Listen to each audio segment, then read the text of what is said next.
सरकारी वकील म्हणून त्यांनी आपलं काम केलं होतं. पैलवान निकम यांना भाजपने उमेदवारी दिली. पहा की त्यांना उमेदवारी दिली आणि त्यांनी स्वीकारली, हा त्या दोन पक्षाचा आणि उमेदवारी ज्याने स्वीकारली त्यांचा प्रश्न आहे. महाविकास आघाडी म्हणून तो मतदारसंघ आमच्यासाठी अत्यंत महत्वाचा आहे. खरं म्हणजे तिथे भारतीय जनता पक्ष ज्यांनी वाढवला, रुजवला, मोठा केला, शिवसेना भाजपा युतीचे शिल्पकार म्हणून सुद्धा ज्यांना म्हटलं जातं, बाळासाहेबांबरोबर ते प्रमोद महाजन, त्यांची कन्या पूनम महाजन, तिथं तिकीट नाकारून प्रमोद महाजन यांची, ज्याला आपण लेगसी म्हणतो, ती पूर्णपणे संपून टाकली. मुंडे परिवाराचं सुद्धा साधारण याच प्रकारे अधपतन केलं. आता महाजन यांना सुद्धा भाजपच्या राजकारणातून, इतिहासातून त्यांचं पान शेवट जे होतं ते फाडलं गेलं. त्या मतदारसंघामध्ये सुनील दत्त, प्रिया दत्त यांच्यासह अनेक महत्वाचे लोक निवडून आले काँग्रेसच्या माध्यमातून. मधुकर सरपोतदार शिवसेनेचे निवडून आले त्या मतदारसंघातून. आता वर्षा गायकवाड यांची उमेदवारी महाविकास आघाडीकडून दिली.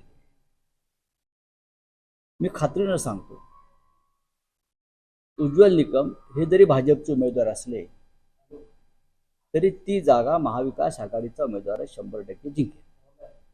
100% जिंकेल. माझ्या माहितीनुसार त्या मतदारसंघात भाजपच्या अनेक प्रमुख नेत्यांनी उमेदवारी घेण्यास नकार दिला.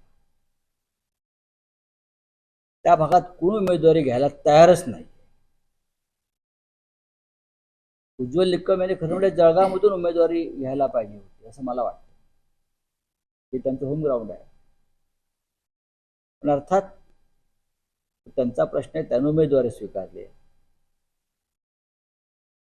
आणि नक्कीच तिथे एक लढत चांगली होईल.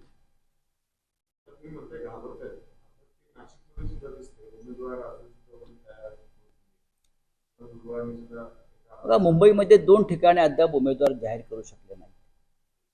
आपल्याला माहीत असेल, मला वाटतं दक्षिण मुंबई, त्यानंतर वायव्य मुंबई ज्याला आम्ही म्हणतो, जिथे अमोल कीर्तीकर आमचे उभे आहेत, तिथे उमेदवारी नाही अद्याप जाहीर केली. ठाणे, मुख्यमंत्र्यांचा सोकॉल्ड गड तथाकथित, तिथे उमेदवारी जाहीर केलेली नाही. कल्याण डोंबिवलीमध्ये सुद्धा अधिकृतपणे उमेदवारी जाहीर झालेली नाही. शिवसेनेच्या दुसऱ्या गटाची जी आहे ना, फडणवीस गटाची, शिवसेना फडणवीस गट म्हणतो, त्यांचा उमेदवार अजून आलेला नाही. तो शिवसेना फडणवीस गटानं नाशिकला सुद्धा अद्याप उमेदवार दिलेला नाही. तो शिंदे गट नाही, तो फडणवीस गट आहे, शिवसेना फडणवीस गट. आणि ती मोदी शहा प्रायव्हेट लिमिटेड आहे. जो शिंदेचा शिवसेना झाला, जे धनुष्यबाण वगैरे काय दिलंय, ते शिंदे अमित शहा मोदी प्रायव्हेट लिमिटेड फडणवीस गट इनकॉर्पोरेटेड. तर त्यांनी नाशिकला सुद्धा अद्याप उमेदवार देऊ शकले नाही.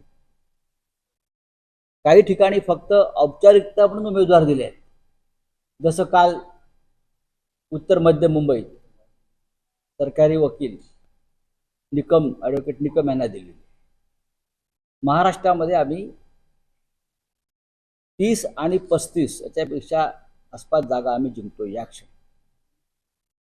कोणी कितीही मोठ्या घोषणा करू द्या, जिंकण्याची एवढीच तुम्हाला खात्री असेल तर अनेक मतदारसंघात फडणवीस आणि अजित पवार धमक्या कोणाला देत आहेत.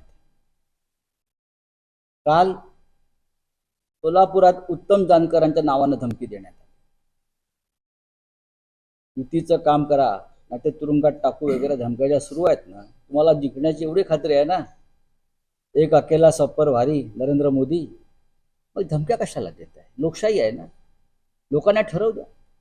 या बारामती शिरूर मतदारसंघामध्ये स्वतः अजित पवार धमक्या देत आहेत जाहीरपणे. व्यापारी, उद्योजक, हे सगळे काम करणारे लोक आहेत, त्यांना नोटिसा मारणं, त्यांना बोलवून दंड आकारण्याच्या धमक्या देणं, 50 कोटी 20 कोटी त्या नोटिसा पाठवायच्या, मग सांगायचं माझं काम करायचं, माझ्या पत्नीचं काम करायचं. याचं काम करायचं, तर तुला 50 कोटी भरावे लागतील, दंड मारणं, तिथे गेल्यावर तू दंड कमी होतो. या धमक्या कशा का? मी बघून घेईन काय? तुम्ही काय बघून घेणार? 4 जूनला तुम्हाला जनता बघून घेते, तुम्ही काय बघून घेते आम्हाला? ही लोकशाही आहे बरं का. नरेंद्र मोदी असतील, अमित शहा असतील, देवेंद्र फडणवीस असतील, अजित पवार असतील, ही भाषा जर तुम्ही करत असाल तर या राज्याच्या जनतेनं ठरवलेलं आहे काय करायचं ते. तुमच्या धमक्यांना 5-25 लोक भीक घालतील, त्यांचे तुमच्याशी आर्थिक हितसंबंध गुंतलेले आहेत, जे तुमचे ठेकेदार आहेत, पण जनता हा दबाव झुगारणार नाही.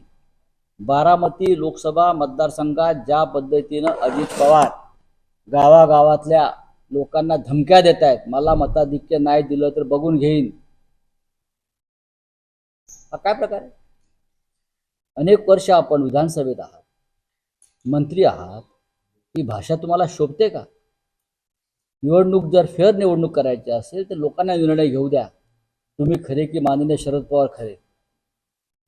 तुमचं प्रेम बारामतीवर जास्त दिसतं, कारण सुरुवातीपासून तुम्ही बारामतीमध्ये काय सभा घेतलाय, आज सुद्धा तुम्ही सुप्रिया सुळेंसाठी खास सभा घेणार आहात, महायुतीची राहतात.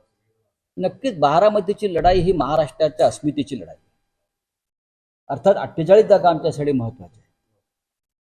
पण कोणीतरी दिल्ली गुजरातच्या ऐरेगैरे येतील आणि बारामतीमध्ये आम्ही तुमचा पराभव करून दाखवतो. बघा, राजकीय मतभेद आमचे माननीय पवार साहेब किंवा त्यांच्या पक्षाचे असू शकतात, आम्ही एकत्र आहोत, पण शेवटी जेव्हा आमच्या अस्मितेवरती घाला घालण्याचा प्रयत्न येतो तेव्हा आम्ही सगळे मराठी माणसं एक आहोत.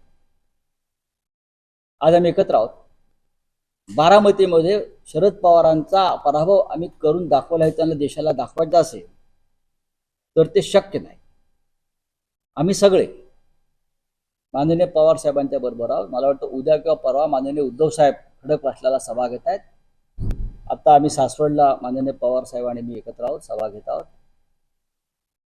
अजित पवार असं म्हणतात की त्यांच्या घरातली सगळी भावंड सुप्रियासाठी धावतात, पायाला भिंगरी लावून गरा गरा गरा गरा फिरतात, माझ्यासाठी कोणी फिरलं नाही. प्रश्न असा आहे, फक्त त्यांची भावंडच कशाला? आम्ही सगळी सुप्रियाची भावंड आहोत या राज्यामध्ये, आणि प्रत्येकाला वाटतं सुप्रिया सुळे यांनी प्रचंड मताधिक्याने निवडून यावं. याचं कारण, ज्या पद्धतीनं तुम्ही दळभद्री राजकारण, अमानुष राजकारण करताय मोदी शहांच्या नादाला लागून, ते महाराष्ट्राला पटलेलं नाही. काल मोदी कोल्हापूरच्या सभेमध्ये बोलताना असं म्हणाले की नकली शिवसेना ही आहे. एवढं तुम्ही, मी असं म्हणतो मोदींना एवढं सिरियसली घ्यायचं कारण नाही. ज्या मोदींनी निवडणूक आयोग, सर्व घटनात्मक संस्था आपल्या पायाखाली घेतलेल्या आहेत आणि त्या माध्यमातून बरं का शिवसेना फडणवीस गट स्थापन केला, हा, आणि आम्हाला सांगतात नकली. 4 जून नंतर याचं उत्तर जनता देईल, मी आत्ता सांगतो आणि आम्ही देऊ. 4 जूनला मोदींनी हा प्रश्न विचारावा आम्हाला, कोण नकली कोण असते, आणि कोल्हापुरात येऊनच प्रश्न करावा, तुळजा भवानीच्या किंवा महालक्ष्मीच्या साक्षीने.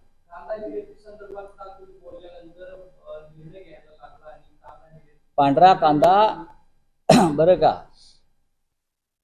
किती, 2 लाख मेट्रिक टन गुजरातचा पांढरा कांदा निर्यात बंदी उठवून निवडणुकीच्या तोंडावर तुम्ही गुजरातच्या व्यापाऱ्यांना आणि कांदा उत्पादकांना मालामाल करताय. महाराष्ट्रानं काय माती खायची शेतकऱ्यांना?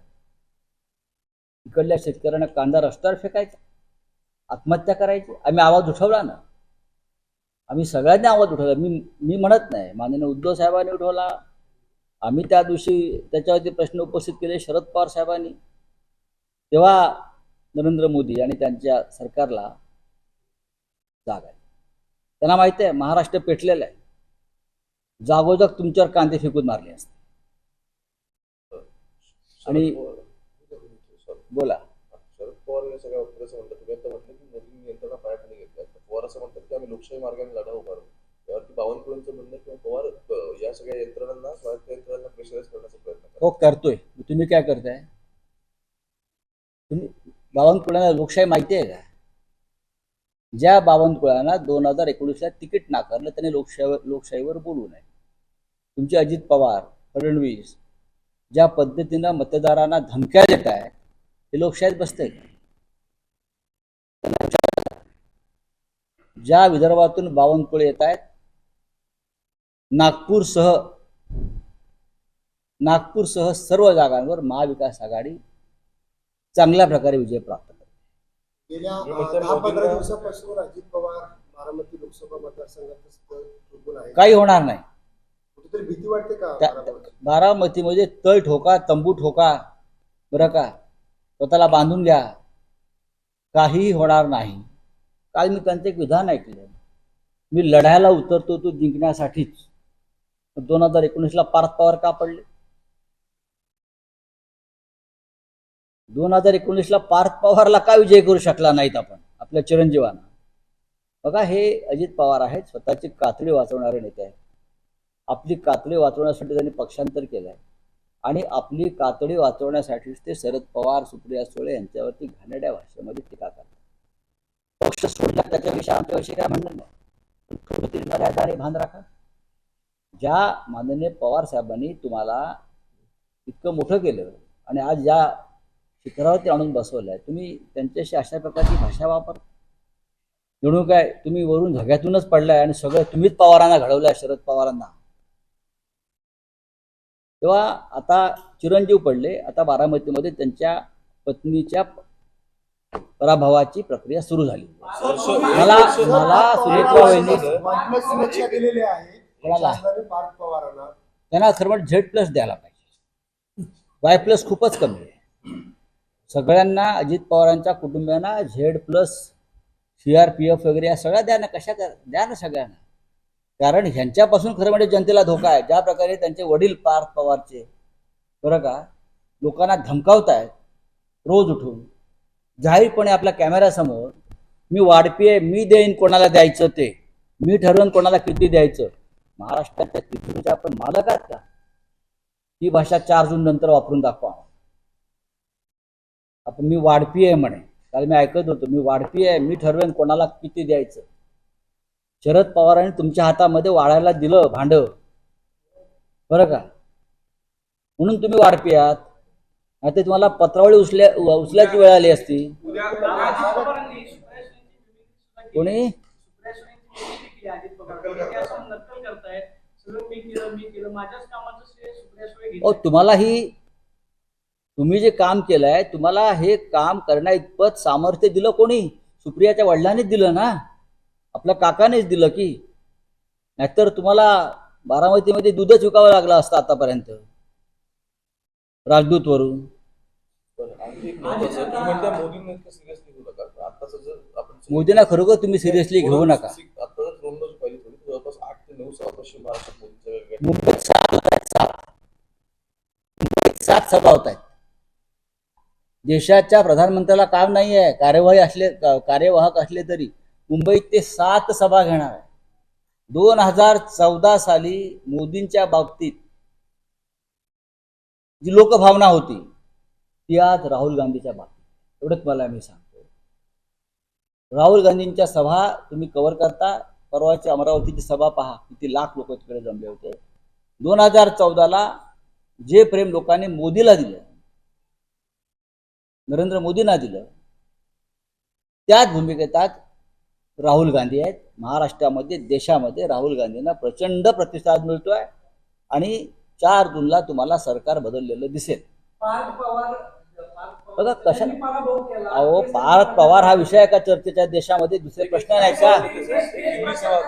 बोलिए. एक हिंदी सवाल है, मैनिफेस्टो आ गया, शरद पवार जी का आ गया, आपका भी आ गया, सबका आ गया. ऑल ओवर एक्सपेक्टेड कि महाविकास आघाड़ी का कुछ साथ में अगर आप कोलैबोरेशन करते और वो आता तो 3 अलग अलग पार्टियां हैं. हमारा इंडिया अलायंस का एक मैनिफेस्टो ऑलरेडी पब्लिश हो गया है, लेकिन 3 अलग पार्टी, नेता अलग है, बहुत विचार थोड़े कभी अलग होते हैं. उसमें कोई ज़्यादा, हम एक साथ प्रचार कर रहे हैं. हमारी प्रचार की रणनीति एक साथ है. हम एक साथ, अभी आज कल पवार साहब और उद्धव ठाकरे जी एक साथ हैं. आज मैं और पवार साहब वहाँ सासवड़ पुरंदर में जा रहा हूँ. राहुल गांधी जी के साथ उद्धव जी, शरद पवार रहेंगे. और क्या है? सांसद है, आप दिल्ली में रहते हैं सर, लेकिन इनहेरिटेंस टैक्स के ऊपर शिवसेना यूबीटी का एग्जैक्टली स्टैंड क्या है? जब कांग्रेस देखेंगे. मुख्यमंत्री एकनाथ शिंदे असं म्हणतायत श्रीरंग की बारणेचा बाळासाहेबांचा प्रचार मुलगा करतात. श्रीरंग बारणेंनी पार्थ पवारांचा पराभव केला होता. आता 30 वेळ पार्थ पवार त्यांच्या प्रचारासाठी सुनेत्रा पवारांचा प्रचार व्हावा यासाठी सुद्धा तीच यंत्रणा काम करते. सुनेत्रा पवारांचा पराभव व्हावा बारामतीमध्ये, त्यासाठी तीच शिंदेची यंत्रणा आम्हाला चांगली माहिती आहे. आम्हाला चांगली माहिती आहे. हां, हे जे गँगवॉर सुरू आहे त्यांच्या काय महायुतीमध्ये, ते फार इंटरेस्टिंग आहे. ते लवकरच त्याचा स्फोट होईल.